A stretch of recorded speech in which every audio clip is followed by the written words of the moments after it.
अब ये कहने वाले, आरोप लगाने वाले अपने आप को बचाने के लिए कुछ भी आरोप लगा लें, उनके आरोप लगाने से वो आरोप सिद्ध नहीं हो जाता है। हम लोग आरोप लगा रहे हैं तो हम लोग एविडेंस के साथ आरोप लगा रहे हैं। अगर वो आरोप लगा रहे हैं कि हम लोग किसी से पैसा लिए हैं तो वो भी इस बात को सिद्ध करके दिखा दे, हम लोग कोचिंग बंद कर दें। करके छात्रों को सिर्फ बरगला रही थी, ठग रही थी कि अब होगा परीक्षा, अब होगा परीक्षा। जब पूरा समय बीत गया, जब 2024 का इलेक्शन का समय आया, तब इस सरकार ने परीक्षा लेना शुरू किया और जो परीक्षाएं हुई सब में धांधली हुई है। ये पूरे दावे कहा जाता है सत्य परेशान हो सकता है, पराजित नहीं। तो इसी लाइन को हम लोग मानते हैं और निश्चित तौर पर हम लोग अन्याय के खिलाफ लड़ रहे हैं। न्यायालय भी है, हम लोगों को जीत जरूर मिलेगी, परीक्षा भी रद्द होगी। और इस बार सिर्फ परीक्षा रद्द से हम लोग नहीं मानेंगे। इस बार हम लोग उन सारे लोग जो इसमें इन्वॉल्व हैं, जो इसमें संलिप्त हैं, उनकी जांच हो और उन पर कार्रवाई हो, इस चीज़ की मांग हम लोग माननीय उच्च न्यायालय से कर रहे हैं। छात्र प्रधानमंत्री हजारीबाग आए हुए थे 2 अक्टूबर के दिन। हम लोगों ने आग्रह किया था कि हम झारखंड की स्थिति से उनको अवगत कराना चाहते थे। हमारी 6 लोगों की प्रतिनिधिमंडल उनसे मिलने के आग्रह की थी। प्रधानमंत्री ने समय दिया, लगभग 7 मिनट का समय दिया और हम लोगों ने झारखंड की जो पेपर लीक की घटनाएं हैं, किस तरह से यहाँ परीक्षाओं में धांधली हो रही है, चाहे जैसे CGL हो, JPSC हो, PGT हो, सभी से अवगत हम लोगों ने कराया। उनसे आग्रह किया कि आप इसमें संज्ञान लें। तो उन्होंने स्पष्ट शब्दों में कहा कि अगर CBI जांच की अनुशंसा राज्य सरकार करती है, जो कि करेगी नहीं, आप लोग हाईकोर्ट जाइए। हाईकोर्ट से अगर CBI जांच की अनुशंसा होगी तो निष्पक्ष जांच होगी, CBI जांच होगी। जो भी इसमें जिम्मेवार होंगे सबको कि राज्यपाल को इस पूरी घटना से अवगत कराएं, क्योंकि संवैधानिक प्रमुख होने के नाते ये पूरी जानकारी उनके पास होनी चाहिए। और महामहिम राज्यपाल ने तुरंत संज्ञान लेते हुए जांच के आदेश दिए। लेकिन ये सरकार जांच भी अगर करने के लिए कमेटी गठित करती है तो उस जांच कमेटी में भी वही सदस्य शामिल थे जो JSSC के सदस्य हैं। आप खुद सोच के देखिए कि अगर दूध की रखवाली करने के लिए बिल्ली को कह दिया जाए तो वो कैसे रखवाली करेंगी। अब खुद सोच के देखिए, JSSC ने परीक्षा ली है और JSSC के ही लोग उस कमेटी के मेंबर है जो इस परीक्षा में धांधली की सेटिंग की जांच कर रहे हैं। तो हमें उस का जो दौड़ हुआ, निश्चित तौर पर ये परीक्षा की नोटिफिकेशन लगभग 1.5 साल पहले निकाली गई थी। तब से छात्र इंतजार करते करते थक चुके थे कि अब इसका रनिंग होगा, अब दौड़ होगा। मगर एक समय बीत जाने के बाद छात्रों के अंदर भरोसा खत्म हो गया था कि इसका दौड़ होगा। अचानक से लगभग 1-1.5 महीने पहले दौड़ की डेट आती है। अब आप खुद सोच के देखिए, या छात्र जो देख रहे हैं वो भी समझ सकते हैं कि 1 से 1.5 महीने में 10 किलोमीटर दौड़ की तैयारी तो युवाओं ने लाया था। इनके वादे थे कि 5 लाख लोगों को हर साल रोजगार देंगे, नौकरी देंगे, इनके घोषणा पत्र में था। उन्हीं वादों पर यहाँ के छात्र आ गए और इनको पूरा समर्थन दिया। यहाँ की सरकार बनी, लेकिन सरकार बनने के लगभग 1.5-2 साल तक तो इनका कोरोना का बहाना चला। उसके बाद लगातार ये हर वर्ष 2022 को इन्होंने नियुक्ति वर्ष घोषित किया, 2023 को नियुक्ति वर्ष घोषित किया, लेकिन एक भी नियुक्ति नहीं हुई। ये लोग लगातार कोरोना का रोना रोते रहे। पड़ोसी राज्य में भर्तियां हो रही थी, वहां भी कोरोना था, मगर वहां की सरकार नियुक्तियां कर रही थी, मगर झारखंड की सरकार नियुक्तियां नहीं कर रही थी, सिर्फ कोरोना। मैं रवि कुमार और आप देख रहे हैं मामबी न्यूज। JSSC CGL झारखंड के लिए एक धब्बा साबित हुआ है। जिस परीक्षा से लोग नौकरी के आशा में थे, उसे अब बदनामी के तौर पे देखा जा रहा है। हम बात करने वाले हैं आज ऐसे शिक्षक से जिन्होंने JSSC CGL के लिए कई लाखों लाख बच्चों को तैयारी करवाया, उन्हें उम्मीद दिलवाई कि उन्हें एक अच्छी नौकरी मिलेगी, एक अच्छी ज़िंदगी व्यतीत कर पाएंगे। पटना के खान सर जिस तरह पॉपुलर हैं, हमारे झारखंड के एक वैसे ही शिक्षक पॉपुलर हैं जो सभी के भविष्य को गढ़ने में अपनी पूरी मेहनत झोंक देते हैं। प्रकाश पोद्दार आज हमारे साथ है, उनसे मिलाएंगे और JSSC CGL के बारे में बहुत सारी बातें करेंगे।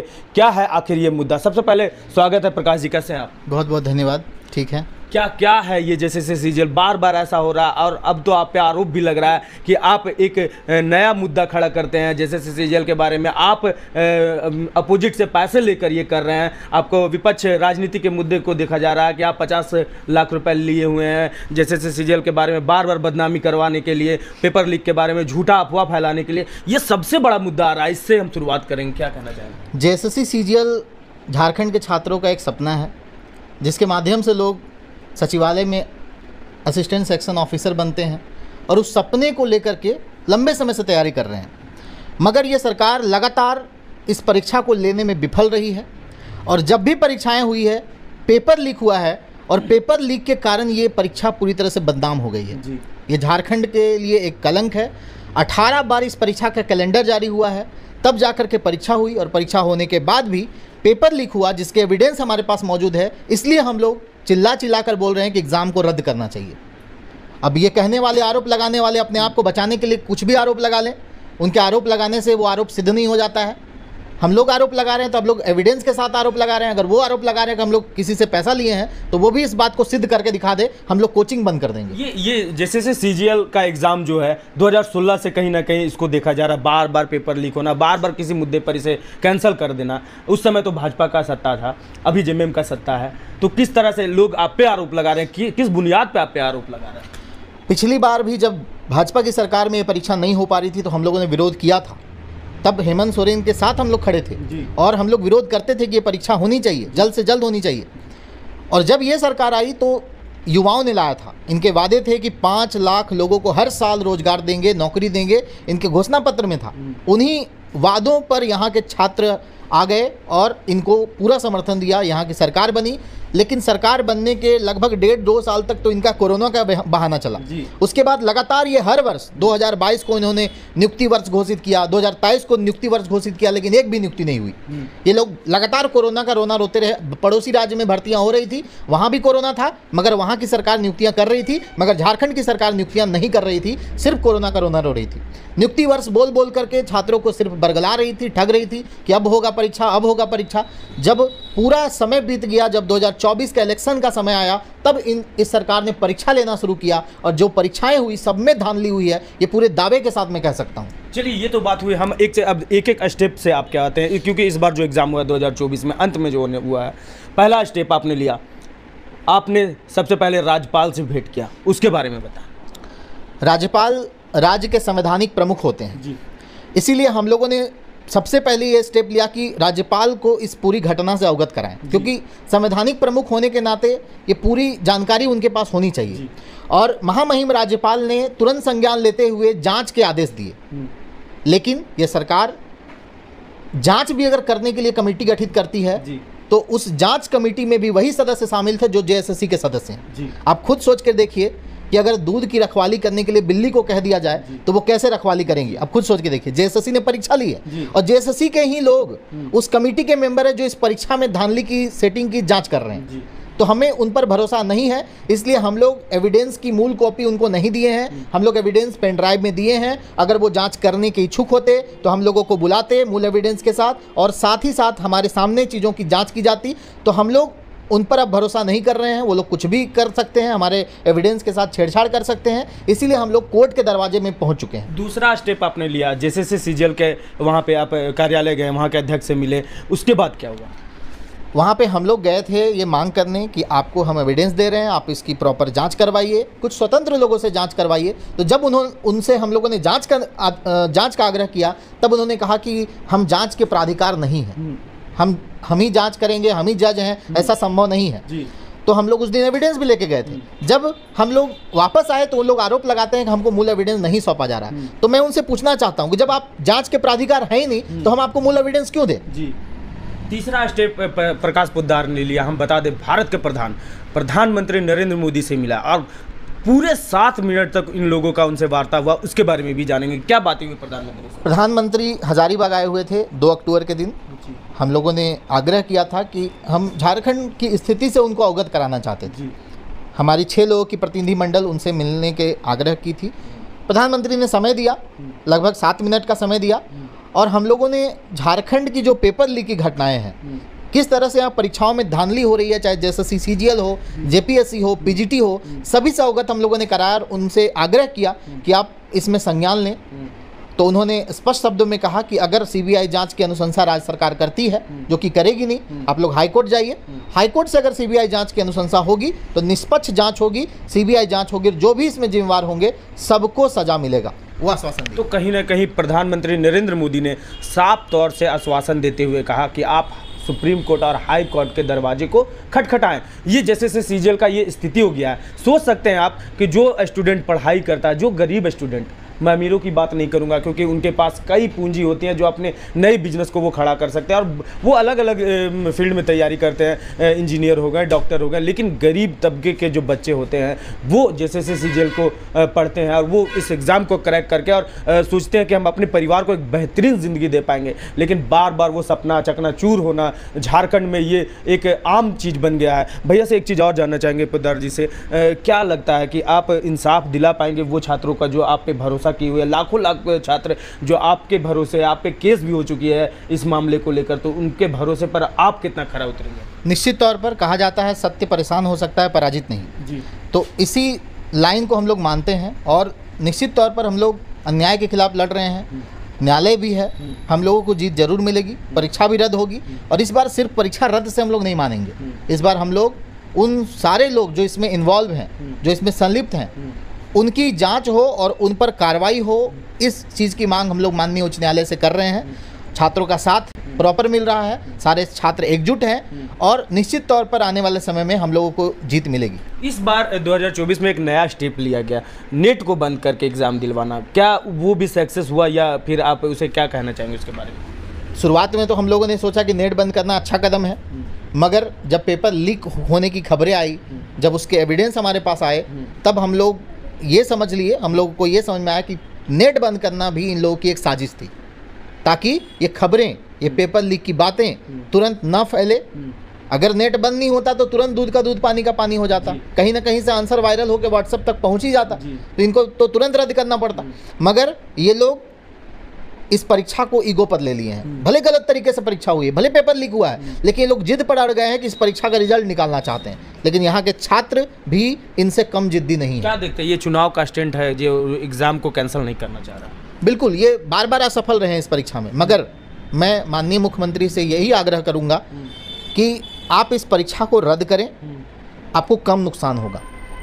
अगर आप इस परीक्षा को रद्द करेंगे तो कुछ छात्रों की सहानुभूति आपके साथ जाएगी, लेकिन अगर आप इसका रिजल्ट ज़बरदस्ती निकालने का प्रयास करेंगे तो पूरा छात्र समूह, पूरे जितने भी झारखंड के छात्र हैं, लाखों लाख छात्र आपके विरोध में चुनाव में इलेक्शन कैंपेन भी करने के लिए तैयार है, क्योंकि आपने लगातार छात्रों को जो वादा किया था उस वादों को आपने पूरा नहीं किया और सारी परीक्षाओं में गड़बड़ियां होने के बावजूद आप परीक्षाओं में रिजल्ट देते गए, नियुक्ति पत्र बांटते गए। इससे छात्र आहत है और छात्र गुस्से में। क्या आपने एक ट्रेंड चलाया था, जो आपने एक युद्ध लड़ा था ट्विटर पे एक युद्ध की तरह से देखा गया, तो कई हैशटैग की उसमें हुआ भी था, कितने लोग उसमें शामिल हुए थे और कितना ट्रेंड पे हुआ था वो? ट्विटर कैंपेन से पहले हम लोग एक आंदोलन भी किए थे जिसमें 40 से 50 हज़ार छात्र रांची पहुंचे थे, लेकिन इन लोगों ने उसको भी कह दिया कि विपक्षी पार्टी वाले लोग हैं। फिर ट्विटर ट्रेंड करवाए हम लोग, ट्विटर पर लगभग 21 लाख लोगों ने ट्वीट किया और ये पूरे झारखंड के छात्र थे, मगर इसके बावजूद भी इन लोगों ने उसको कह दिया कि ये विपक्षी पार्टियों के द्वारा कराया जा रहा है, तो हर चीज़ को नकार रहे हैं। भैया एक चीज़ जानना चाहेंगे, आपने कहा झारखंड के स्टूडेंट थे, क्या बिहार के उसमें स्टूडेंट? बिल्कुल, बिहार के जो भी इस परीक्षा में शामिल थे वो भी होंगे, निश्चित तौर पर होंगे।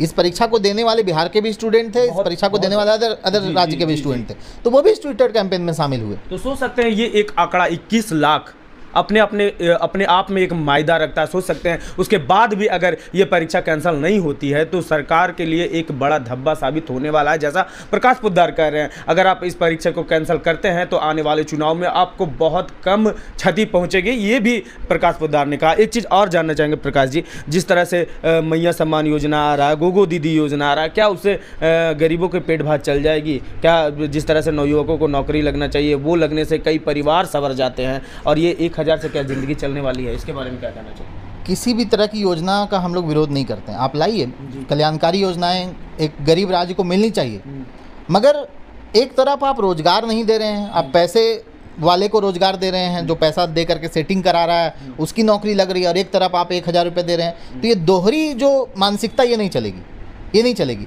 अगर आप माताओं बहनों को मैया योजना या पेंशन का लाभ दे रहे हैं तो युवाओं के लिए भी आपको सोचना चाहिए, जिन युवाओं ने आपको कुर्सी पर बिठाया है। एक रोजगार की व्यवस्था करनी चाहिए। अगर रोजगार की व्यवस्था, हर परिवार में एक रोजगार की व्यवस्था हो जाएगी तो आपको इस तरह की कल्याणकारी योजनाओं को चलाने की आवश्यकता ही नहीं पड़ेगी, आप राज्य के विकास पर फोकस करेंगे। तो एक सवाल है, जैसा कि एक वीडियो वायरल हुआ था प्रकाश जी कि मुख्यमंत्री के आवास पर जाते हैं, उनके ऑफिस पर जाते हैं कई स्टूडेंट और उनका धन्यवाद ज्ञापन करते हैं कि आपने परीक्षा बहुत अच्छी तरह से करवाया है, इसका रिजल्ट बहुत जल्दी आ जाना चाहिए, लेकिन कुछ ही क्षणों के बाद उसका विपरीत होता है, जो मैं आपके मुँह से सुनना चाहता हूँ। क्या था वो? मैं तो सबसे पहले यही कहूँगा कि जो लोग हम छात्रों को और टीचर्स को कोचिंग गैंग बता रहे हैं, बीजेपी के एजेंट बता रहे हैं, उनको तो खुद ही जवाब मिल गया कि किस प्रकार से एक सुनियोजित तरीके से कुछ लड़कों को बुलाया जाता है और मुख्यमंत्री तुरंत उनसे मिल लेते हैं। हम लोग मुख्यमंत्री से मिलने का आग्रह करते रह जाते हैं, लाखों छात्र मुख्यमंत्री से मिलकर अपनी शिकायत करना चाह रहे हैं और एक तरफ कुछ 60-70 छात्र जाते हैं और मुख्यमंत्री को धन्यवाद करने जाते हैं कि परीक्षा आपने बहुत अच्छे से लिया है और आप रिजल्ट जल्दी से प्रकाशित कीजिए। और कुछ ही घंटों में, 1 से 1.5 घंटों में वो एक्सपोज हो जाते हैं। वो सारे के सारे छात्र जो गए थे वो जेएमएम के यूथ विंग के कार्यकर्ता थे, कुछ यूनिवर्सिटी के जो यूथ विंग होते हैं उसके कार्यकर्ता थे, कुछ युवा मोर्चा के कार्यकर्ता थे और सभी के तस्वीर अब वायरल हो चुके हैं कि वो जेएमएम का झंडा लेकर के मुख्यमंत्री के साथ तस्वीरों के साथ जेएमएम, उनके सोशल मीडिया हैंडल में जेएमएम लिखा हुआ है, वो सारे जेएमएम के कार्यकर्ता सुनियोजित तरीके से बुलाए गए थे ताकि छात्रों के खिलाफ एक मुहिम चलाया जा सके। सवाल और है जो बहुत चर्चा में रहा और बहुत ट्रेंड भी था, जैसा कि उत्पाद सिपाही का दौड़ हुआ जिसमें कई जाने गई और जाने के बाद स्थगित किया गया दौड़ को कुछ दिनों के लिए, उसके बाद फिर से हुआ दौड़ हुआ, उसके बाद भी जाने गई, लेकिन सरकार फिर उसमें भी विफल नजर आई। क्या कहना चाहेंगे इसके बारे में? उत्पाद सिपाही का जो दौड़ हुआ, निश्चित तौर पर ये परीक्षा की नोटिफिकेशन लगभग 1.5 साल पहले निकाली गई थी जी। तब से छात्र इंतजार करते करते थक चुके थे कि अब इसका रनिंग होगा, अब दौड़ होगा। मगर एक समय बीत जाने के बाद छात्रों के अंदर भरोसा खत्म हो गया था कि इसका दौड़ होगा। अचानक से लगभग 1-1.5 महीने पहले दौड़ की डेट आती है। अब आप खुद सोच के देखिए या छात्र जो देख रहे हैं वो भी समझ सकते हैं कि 1 से 1.5 महीने में 10 किलोमीटर दौड़ की तैयारी लोग कैसे करेंगे। और यही कारण है कि बहुत कम समय मिला प्रैक्टिस के लिए। हाँ, अगर आप पहले ही अनाउंस कर दिए होते कि आपका दौड़ होगा 3 महीने 4 महीने बाद तो लोग तैयारी करते। और साथ ही साथ जो सबसे ज़्यादा मौतें हुई है पलामू में हुई है। पलामू में जिस जगह पर दौड़ाया गया वो एक तरह से इस तरह का स्लोप बना हुआ था, इस तरह का स्लोप था, तो वहाँ पे लोगों को दौड़ाया गया जिसके कारण से सबसे ज़्यादा मौतें वहाँ पर हुई। और एक तरह से जो बच्चे सपने देख रहे हैं अच्छे अच्छे, जो जेपीएससी की पीटी परीक्षा पास कर चुके थे, वैसे छात्र भी इस बार उत्पाद सिपाही के दौड़ में शामिल हुए थे, वो पास भी हुए और उसके बाद वो हॉस्पिटलाइज हुए। और अभी तक जो भी न्यूज़ आया है 19 लोगों की टोटल मौत हो चुकी है। कई लोग पागल भी हो गए, कई लोगों की दिमागी हालत भी ख़राब हो गई है। तो क्या ये नौकरी देने के नाम पर सरकार लोगों को मौत बांट रही है? ये भी सवाल, एक बहुत बड़ा सवाल खड़ा होता है।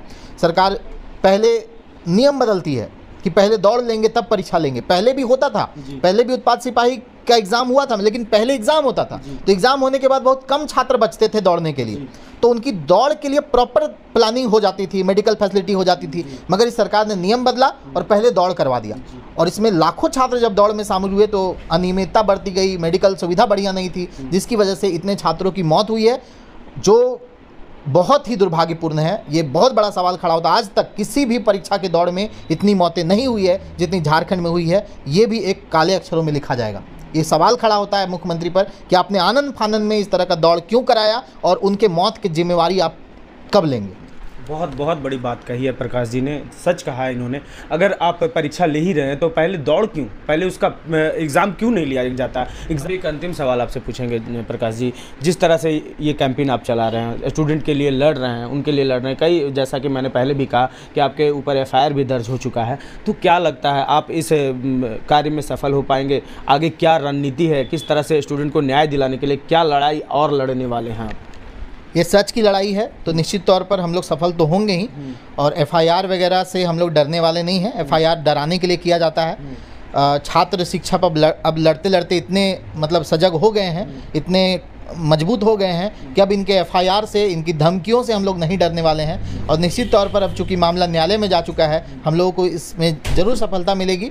और जब जब हम लोग इस सरकार का पोल खोलने का काम करते हैं, जब जब ये सरकार कुछ गलत करती है, पोल खोलने का काम करते हैं, तब तब हम लोग के ऊपर एफआईआर दर्ज कर दिया जाता है। तो ये एक साजिश है, सिर्फ डराने का प्रयास है, मगर हम लोग और छात्र यहाँ के डरने वाले नहीं हैं, क्योंकि ये एफआईआर खाते खाते और लड़ते लड़ते यहाँ के छात्र बहुत मजबूत हो चुके हैं। क्या संदेश देना चाहेंगे? छात्रों से यही कहेंगे कि पढ़ाई तो आप लोग कर ही रहे हैं मेहनत से, और करना भी चाहिए। पढ़ाई करने से ही आपको नौकरी मिलेगी, लेकिन साथ ही साथ जिस तरह की झारखंड में घटनाक्रम पिछले 5 वर्षों में हुई है, आपको पढ़ाई के साथ साथ लड़ाई भी करना होगा।